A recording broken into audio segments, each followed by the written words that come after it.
Dear students, ఇంతవరకు వజీ వక్రరేఖ ఎలా నిర్మించాలి అనేది కంటే ఎక్కువ కంటే తక్కువ అనేటువంటి అంశాల గురించి మనం ప్రాబ్లము ఫేస్ చేశాం.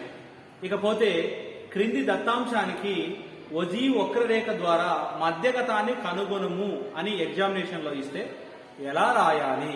ఇక్కడ చూడండి, తరగతి ఇచ్చాడు 0 to 10, 10 to 20, 20 to 30, 30 to 40, ఈ విధంగా 70 to 80 వరకు ఇచ్చాడు. పౌనపుణ్యం ఇచ్చాడు 4, 12, 24, 36 ఈ విధంగా చివరి వరకు ఇచ్చాడు. ఇలా ఇచ్చినటువంటి ప్రాబ్లమ్స్ ని మనం ఏం చేయాలంటే, మరి వజీ వక్రరేఖ ద్వారా మధ్యగతాన్ని కనుక్కోవాలంటే దీన్ని సంచిత పౌనపుణ్యంగా మార్చుకోవాలి. మరి సంచిత పౌనపుణ్యంగా మార్చుకోవాలంటే ఈ పౌనపుణ్యాలను కూడుతూ వెళ్ళాలి. చూడండి, కంటే తక్కువ సంచిత పౌనపుణ్యము అని ఇంత ముందు చేశాను. సో ఆ రకంగా ఇక్కడ ఏం చేస్తాము, 4, 16, 40, 76, 96, 12, 11, 120, 125. సో పౌనపుణ్యాలను కూడుతూ వెళ్ళాము. సో 4ను యాజ్ ఇట్ ఈజ్ గా వేసుకున్నాం. మరి 4 ఒక 12, 16 అవుతుంది. మరి 16 ఒక 24, 40 అవుతుంది. 40 ఒక 36, 76, 76 ఒక 20, 96, 96 ఒక 16, 112, 112 ఒక 8, 120, 120 ఒక 5, 125. సో ఈ రకంగా పౌనపుణ్యాలను తీసుకున్నాం. తర్వాత కంటే ఎక్కువ, ఈ పదాలు ఎందుకు రాశాను అనేది మళ్ళీ చెప్తాను. సో ఇప్పుడు ఏం చేస్తామంటే టోటల్లో నుంచి ఈ విలువలు తీసేసుకుంటూ వెళ్ళిపోవాలి. చూద్దాం, ఈ పౌనపుణ్యాల మొత్తానికి పూర్తి ఎంత వస్తుంది? 125 వస్తుంది. 125. మరి 125లో 4 తీసేస్తే ఎంత? 121. మరి 121లో 12 తీసేస్తే 9.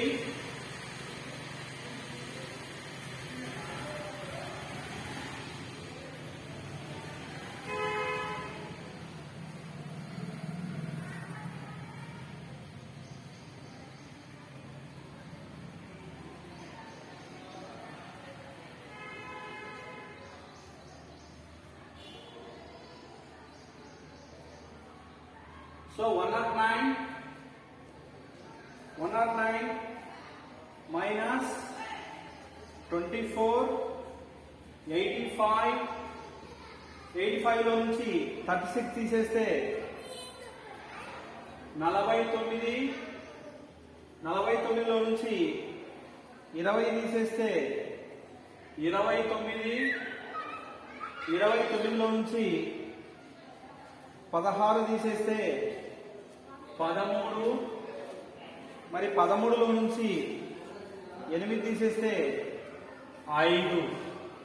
సో ఈ రకంగా మనము సాధారణ పౌనపుణ్యంలోకి మార్చుకున్నాం. చూడండి, తరగతి ఇచ్చాడు, పౌనపుణ్యం ఇచ్చాడు.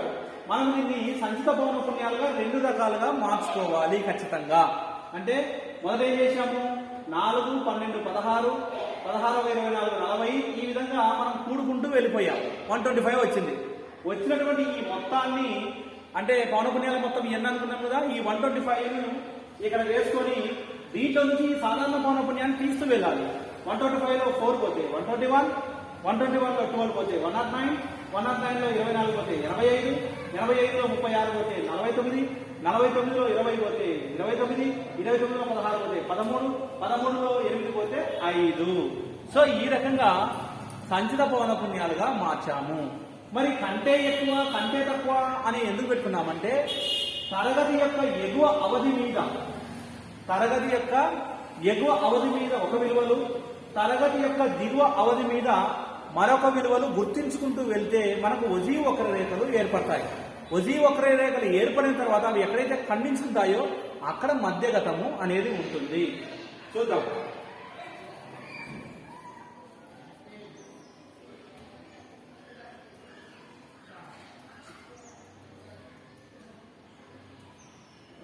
OX అక్షము OY అక్షము. సో ఇక్కడ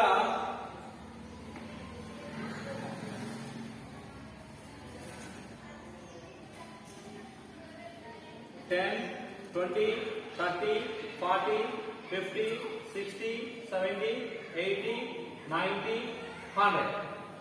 తర్వాత ఇక్కడ హైయెస్ట్ వాల్యూ 125 ఉంది కాబట్టి మనం ఏం చేస్తామంటే ఒక్కొక్కటి వచ్చేసి 10 తీసుకుంటాం. 10, 20, 30,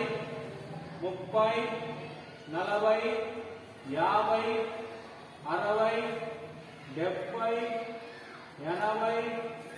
80, 90, 100. తర్వాత 110, 120, 130. ఈ రకంగా తీసుకున్న తర్వాత ఏం చేస్తాం మనము? ఇంకా 0కు 4, ఇక్కడ 4 స్మాల్ లైన్స్, ఇక్కడ 1 సెంటీమీటర్లో 10 స్మాల్ లైన్స్ ఉంటాయి కాబట్టి 0కు అంటే ఫస్ట్ దిగువ అవధులను మనము తీసుకుంటూ పోతాం. దిగువ అవధులు ఏవి?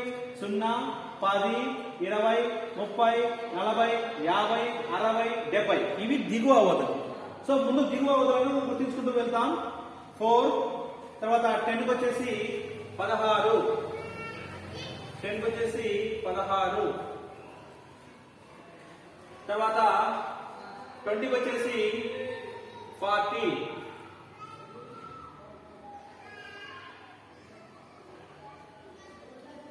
30కి వచ్చేసి 76,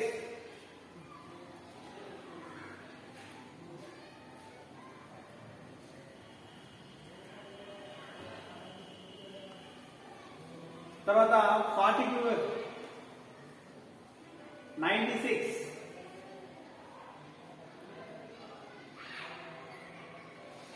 తర్వాత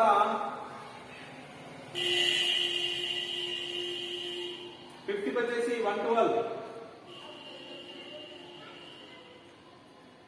తర్వాత 120, 60కి వచ్చేసి 120,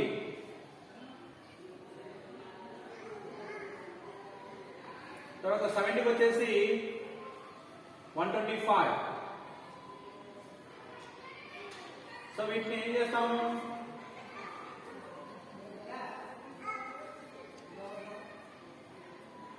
ఈ విధంగా ఉద్యోగ వక్రరేఖలను కలిపేశాం.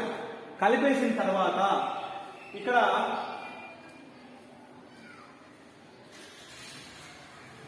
కు 125, 10కు 125, తర్వాత 20కి 121,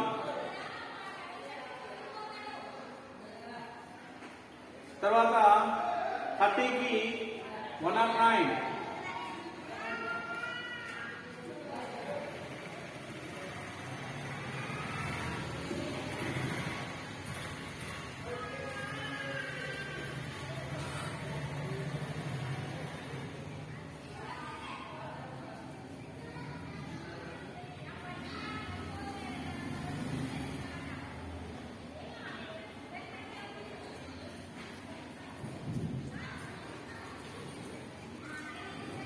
తర్వాత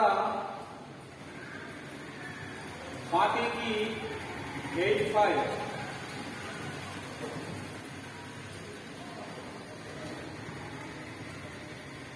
కి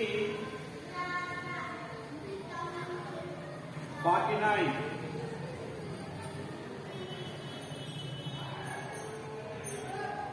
తర్వాత 29,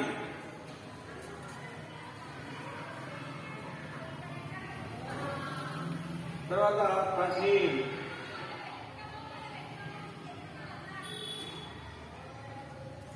తర్వాత 5. సో ఇప్పుడు ఏం చేస్తాము? ఈ రేఖలన్నీ కలిపేస్తాం.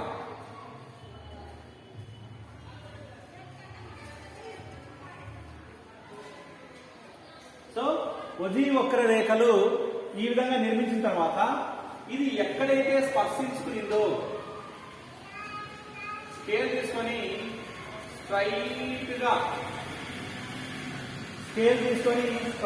గా గీస్తే అది ఎక్కడైతే ఇక్కడ ఖండించుకుంటుందో ఇక్కడ మధ్య కంటే ఎక్కువ అంటే 36 మధ్యగతము వచ్చేసి 36 అని నిరూపించబడింది. అంటే ఫార్ములా వేయకపోయినా ఫార్ములా ప్రకారం చేయకపోయినా రేఖాచిత్రం ద్వారా వజీవ్ వక్రరేఖలు నిర్మించి మధ్యగతాన్ని కనుక్కోవచ్చు.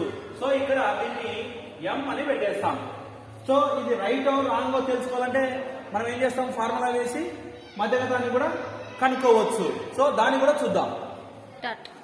ఇప్పటి వరకు వజీవ్ వక్రరేఖ ద్వారా మధ్యగతం ఎలా నిర్మించవచ్చో చూసాము. కానీ అది కరెక్ట్ ఆర్ రాంగ్ మీరు ఐడెంటిఫై చేయాలనుకుంటే మనకు మధ్యగత సూత్రం ఎలాగో ఉంది. ఏ విధంగా ఉంది? n ఈజ్ ఈక్వల్ మధ్యగతం ఈజ్ ఈక్వల్ n/2. మరి n/2 అంటే ఎంత? 125/2. సో 125 అంటే ఎంత వస్తుంది మనకు?